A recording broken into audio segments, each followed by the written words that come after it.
ప్రస్తుతం మనతో పాటు PCC general secretary Addanki Dayakar. అదనంగా చూడవచ్చు, గతంలో జనవాడ ఫామ్ హౌస్ కావచ్చు, ఈ రోజు సంబంధించి బీఆర్ఎస్ ఎమ్మెల్సీ పోచంపల్లి శ్రీనివాసరెడ్డి సంబంధించి నగర శివారులో ఫామ్ హౌస్ లో కోడి పందాలు, క్యాసినో అంటే ఏం జరుగుతుంది సార్ రాష్ట్రంలో? అంటే వీళ్ళు గతంలో మళ్ళీ మనమే వస్తామనే ఉద్దేశంతో ఇప్పుడు ఈ ఫార్ములా అయితేంది, ఇట్లాంటి కొన్ని అసాంఘిక కార్యక్రమాలకు నిలువుగా ఉండే వాటిని కూడా వీళ్ళే ఎస్టాబ్లిష్ చేసుకుంటారు వాళ్ళ ఫ్రెండ్స్ దాంట్లో. వాళ్ళకి ఏంది, ఎక్కడో వచ్చే ఏ దేశంలో పోతే వచ్చే లాభాలను చూసి వాళ్ళు అదే ఇక్కడ ఏర్పాటు చేయాలని చెప్పి శ్రీలంకకు పోనక్కర్లేదు, నేపాల్కు పోనక్కర్లేదు, మీరు థాయిలాండ్కి పోనక్కర్లేదు, అన్నీ ఇక్కడనే ఉన్నాయని చెప్పడానికి ఇలాంటి అసాంఘిక కార్యక్రమాలకు నిలువుగా కేటీఆర్ ఫ్రెండ్స్ యొక్క భూములు వాడుకోవడం అనేది సిగ్గుచేటు. ఇలాంటి వాటిని ప్రోత్సహించడం అనేది నాయకులుగా ఎలాంటి సంకేతం ఇస్తుందో ఆలోచించాల్సిన అవసరం ఉంది. కాబట్టి వాటిని కట్టుదిట్టం చేయడం, వాటి మీద ఉక్కుపాదం మోపడం ఈ ప్రభుత్వం యొక్క లక్ష్యంగా ఉంటుంది. గతంలో జన్వాడ ఫామ్ హౌస్ సంబంధించి కూడా అప్పుడు పార్టీ కుటుంబ సభ్యులకు సంబంధించి కూడా ఫ్యామిలీ పార్టీ చేసుకున్నామని చెప్పారు. ఇప్పుడు పోచంపల్లి శ్రీనివాసరెడ్డి సంబంధించి స్వయంగా ఆయన కూడా స్టేట్మెంట్ ఇచ్చిండు, తన ఫామ్ హౌస్ కాదు, దీనికి లీజుకి ఇచ్చాను, ఆ లీజుకి తీసుకున్న వ్యక్తి ఏపీకి చెందిన వ్యక్తి, ఆయన ఇట్లాంటి కార్యకలాపాలకు పాల్పడితే తనను ఇరికిస్తున్నది రాష్ట్ర ప్రభుత్వం అని కూడా చెప్తుంది. లీజుకు దేనికి ఇస్తామో ఉండాలి కదా. బాంబులు తయారు చేయడానికి కూడా లీజుకి ఇవ్వమంటే ఇస్తావా భూమి? అట్లాంటప్పుడు నువ్వు ప్రిన్సిపల్ రెస్పాండెంట్ కావా? ఇవన్నీ తెలియనివి కావు. ఎవరేం చేస్తారులే అనే ఒక తెగింపుతో చేసిన చర్య అది తప్పితే తెలియకుండా చేసేది కాదు కదా. You are the person of the మండలి, అంటే you are the good reputed personality. అంటే ఏంది, పెద్దల సభలో నాయకుని అయినప్పుడు నీ భూమిలో ఏం జరుగుతుందో నీకు తెలియకుండా అక్కడ జరిగే బెట్టింగ్లో, కోళ్ళ పందాలో, లేకపోతే అసహజ కార్యక్రమాలు, పేకాటు, ఇంకేదో తొక్క ఇలాంటివన్నీ జరుగుతున్నప్పుడు నా భూమిలో ఇట్లా చేయడం అనేది మంచి పద్ధతి కాదని చెప్పేసి ఆ భూమిని ఎమ్మటే తీసుకోవాలి కదా. కొనసాగించడం అంటే దేనికి సంకేతం? ఎలాంటి సొమ్ముతో నీ భూమి నువ్వు లీజ్ తీసుకుంటున్నావు? ఇది తెలియదని ఒక నాయకునికి సంబంధించిన వ్యవహార శైలినా ఇది మనం మాట్లాడేది? నాకు తెలియదని చెప్పి ఊరికనే తప్పించుకోవచ్చా? అట్లనే జన్వాడకు సంబంధించిన అంశంలో కూడా గతంలో అక్కడ అసాంఘిక కార్యక్రమాలు, అక్రమాలు జరిగేటప్పుడే మా ముఖ్యమంత్రి గారు అక్కడికి పోయి దానికి సంబంధించి అప్పుడు ముఖ్యమంత్రి, అప్పుడు ఎంపీ గారు, అప్పుడు పిసిసి ప్రెసిడెంట్గా చేస్తేనే తీసుకుపోయి అరెస్ట్ చేసిండ్రు. మళ్ళీ తర్వాత దాన్ని మాది కాదు లీజుకి ఇచ్చినామన్నారు.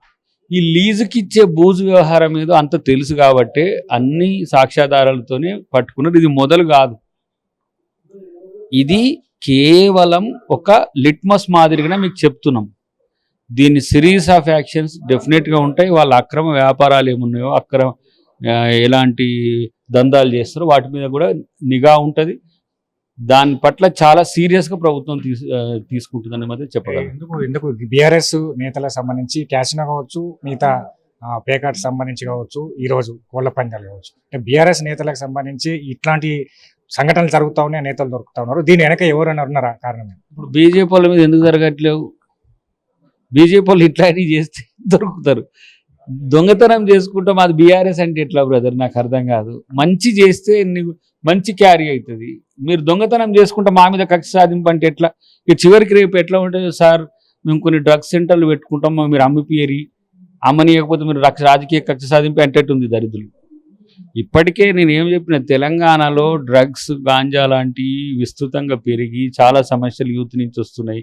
క్రైమ్ రేట్ పెరుగుతున్నది, యూత్ నిర్వీర్యం అవుతున్నది. వాటిని ఎరాడికేట్ చేయాలని ప్రభుత్వం ఒక పెద్ద క్యాంపెయిన్ తీసుకుంటే ఇట్లాంటి వాటిని ప్రోత్సహించి వీటి వల్ల జరిగే నష్టానికి ఇంకా బాధ్యుల్ని ప్రభుత్వాన్ని చేసే కుట్రలు చేస్తారు.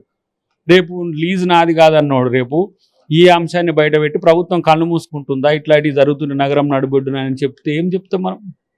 రెండు వైపుల వాళ్ళు, ఒకవైపు ఏమో సర్వే బీసీల పట్ల 42% రిజర్వేషన్లు ఇవ్వాలని చెప్పి కొట్లాడతారు. వీళ్ళే చేస్తే సర్వే ఆ తప్పుల తడక అంటారు.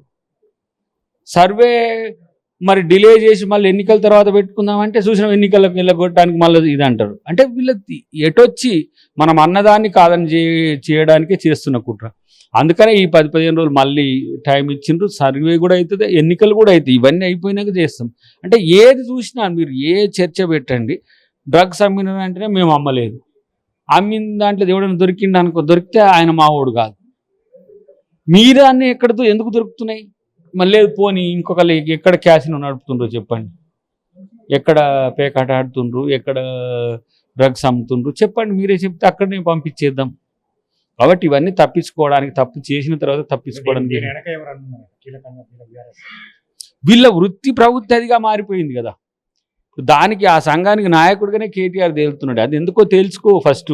నీ పరివారంలోనే ఇట్లా నీ బామ్మార్ది సన్బర్న్ పెట్టిండు, నీ బామ్మార్ది పార్టీలో అది వచ్చింది, మీ ఫ్రెండ్ దాంట్లోనో ఇది వచ్చింది, ఏది ఇప్పుడు ఈ క్యాసినోకి సంబంధించి అంతా నీ చుట్టూ ఎందుకు వస్తున్నది అంటే నువ్వు ఆ రోజు నాయకుడు కాబట్టి నీ చుట్టూ అంతా అక్రమ సామ్రాజ్యాన్ని నిర్మించుకున్నావు.